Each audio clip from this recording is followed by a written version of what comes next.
Hello students, कैसे हैं आप सब। आज हम पढ़ने वाले हैं वेक्टर्स। आज हम वेक्टर्स की इंट्रो करेंगे। ठीक है, वेक्टर्स क्या होते हैं। तो फिजिक्स में जब भी आप फिजिक्स पढ़ते हो तो आप काफी सारी फिजिकल क्वांटिटीज पढ़ते हो, जैसे मास, डिस्प्लेसमेंट एक्सेट्रा। तो वो सारी फिजिकल क्वांटिटीज को हम दो क्लासेस में ब्रॉडली डिस्क्राइब करते हैं। ठीक है, डिवाइड करते हैं, जो है स्केलर्स एंड वेक्टर्स। तो आज हम वेक्टर क्वांटिटीज या वेक्टर्स पढ़ने वाले हैं। तो वेक्टर्स क्या है। वेक्टर वो फिजिकल क्वांटिटीज हैं जिनके पास मैग्नीट्यूड भी होता है और डायरेक्शन भी होती है। ठीक है, इसके साथ साथ वो वेक्टर लॉ ओबे करते हैं। ठीक है, उन्हें हम वेक्टर्स बोलते हैं। अगर कोई क्वांटिटी जो है, फिजिकल क्वांटिटी जो है, वेक्टर लॉस को ओबे ना करे बट उसके पास डायरेक्शन और मैग्नीट्यूड हो, तो हम उसे वेक्टर क्वांटिटी नहीं बोल सकते। ठीक है, ये आपको ध्यान रखना है कि अकेला मैग्नीट्यूड और डायरेक्शन होने से कोई भी क्वांटिटी वेक्टर नहीं बन जाती। उसे vector laws of addition follow करने पड़ेंगे। ठीक है, तभी वो वेक्टर कहलाएगी, नहीं तो वो स्केलर ही कहलाएगी। ठीक है, तो आपको पता चल गया ब्रॉडली कि वेक्टर्स क्या है। तो हम इसे सिंबलाइज कैसे करते हैं। हम इसे एरो से सिंबलाइज करते हैं। ठीक है, सामने वाले को हम हेड बोलते हैं और पीछे वाले को हम इसे टेल बोलते हैं। ठीक है, और इस एरो की लेंथ को बोलते हैं इसका मैग्नीट्यूड। ठीक है, जो लेंथ है इसकी वो रिप्रेजेंट करता है मैग्नीट्यूड और एरो हेड इसकी डायरेक्शन रिप्रेजेंट करता है। ठीक है, तो कोई भी फिजिकल क्वांटिटी जो है वो वेक्टर है या स्केलर है, वो आपको कैसे पता चलेगा। ठीक है, तो जो भी फिजिकल क्वांटिटीज हैं जब आप पढ़ते हो, तो फिजिकल क्वांटिटी, मान लो कोई फिजिकल क्वांटिटी है ए, अगर उसके ऊपर एरो हेड लगा हुआ है, ठीक है, तो इट मींस जो फिजिकल क्वांटिटी है वो वेक्टर क्वांटिटी है। ठीक है, या उसे थोड़ा ब्रॉड करके लिखा होगा, तो ये भी एक रिप्रेजेंटेशन है कि जो फिजिकल क्वांटिटी है वो हमारे पास वेक्टर क्वांटिटी है। ठीक है, इन दोनों सिंबल से हमें पता चल जाता है जो फिजिकल क्वांटिटी हम लिख रहे हैं या मेजर कर रहे हैं वो एक वेक्टर क्वांटिटी है। जब आप कोई फिजिकल क्वांटिटी लिखते हो जो वेक्टर है, तब आपने ऐसे ही लिखना है। ठीक है, आप सिंपली ए नहीं लिख सकते, वो स्केलर बन जाएगा। ठीक है, तो आगे हम चलते हैं कि वेक्टर्स को हम लिखते कैसे हैं मैथमेटिकली। तो अगर मैं फोर्स की एग्जांपल लूं, ठीक है, तो फोर्स एक वेक्टर क्वांटिटी है, तो मैं इसे कैसे लिखूंगा, 2 जूल टूवर्ड्स नॉर्थ। ठीक है, तो ये इसका मैग्नीट्यूड है और ये इसकी डायरेक्शन बताता है। ठीक है, ये सिंपलेस्ट एग्जांपल थी। ओके, अगर मैं इसको कॉम्प्लिकेट करूं तो कैसे लिखूंगा। अगर मेरे पास 2 डायमेंशन ग्राफ है, ठीक है, यहां पर एक्स एक्सिस, यहां पर वाई एक्सिस। ठीक है, तो अगर फोर्स इस डायरेक्शन में है तो मैं लिखूंगा 2 जूल एक्स टूवर्ड्स एक्स। ठीक है, अगर इस डायरेक्शन में है तो लिखूंगा 2 joule towards Y, Y direction. ठीक है, बट अगर फोर्स मेरे पास कहीं रैंडमली इस डायरेक्शन में है, ठीक है, तो कैसे लिखेंगे। तो प्रॉब्लम है, क्योंकि आपको ये वाली डायरेक्शन नहीं पता। आपको पता है इस डायरेक्शन में एक्स एक्सिस है, इस डायरेक्शन में वाई एक्सिस है, बट बीच में आपको नहीं पता।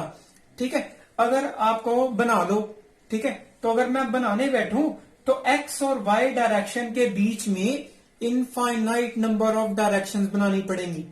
ठीक है, और इनफाइनाइट नंबर्स ऑफ डायरेक्शन को आप याद भी नहीं रख सकते और पॉसिबल भी नहीं है बनाना।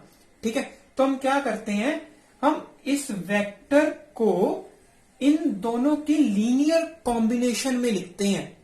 ठीक है, कैसे लिखते हैं वो मैं बताता हूं। अगर मैं लाइन ड्रॉ करूं तो देखिए, मैं यहां से इस पॉइंट तक कैसे पहुंच सकता हूं। यहां तो इस डायरेक्शन में चला जाऊं, ठीक है, बट ये डायरेक्शन मुझे पता नहीं है, तो मैं क्या करूंगा, पहले मैं इधर जाऊंगा, ठीक है, फिर इधर जाऊंगा, तो मैं यहां तक पहुंच जाऊंगा। ठीक है, तो मैंने डिवाइड कर लिया ना, इस डायरेक्शन को मैंने डिवाइड कर लिया एक्स और वाई में।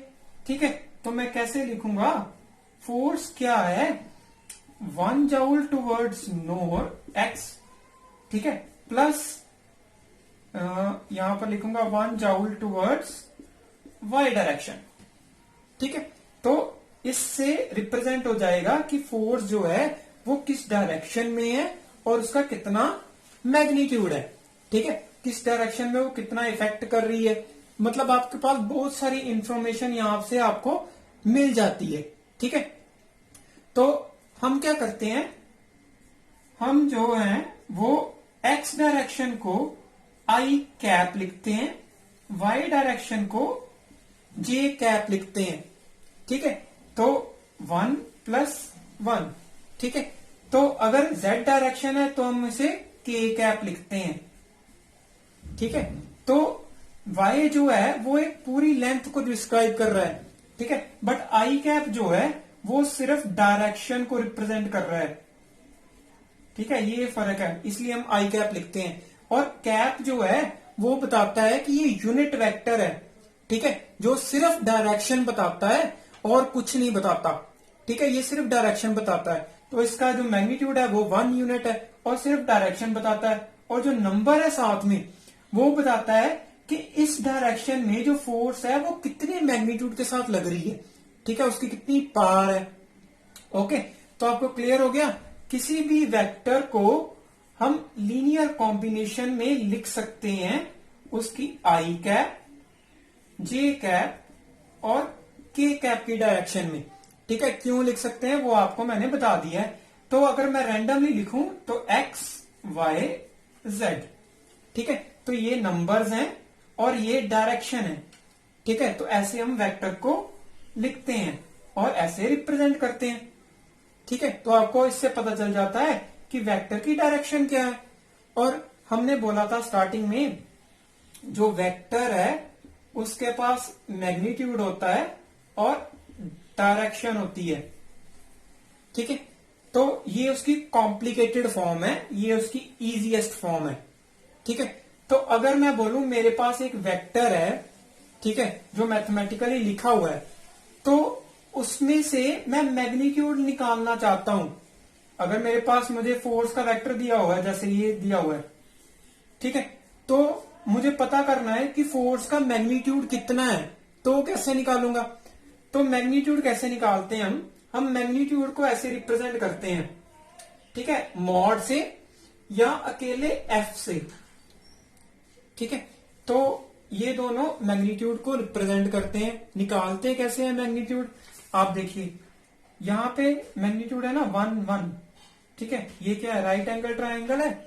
ठीक है, तो मैग्नीट्यूड कैसे निकालूंगा, तो हाइपोटेन्यूज निकाल लूंगा मैं √1² + 1²।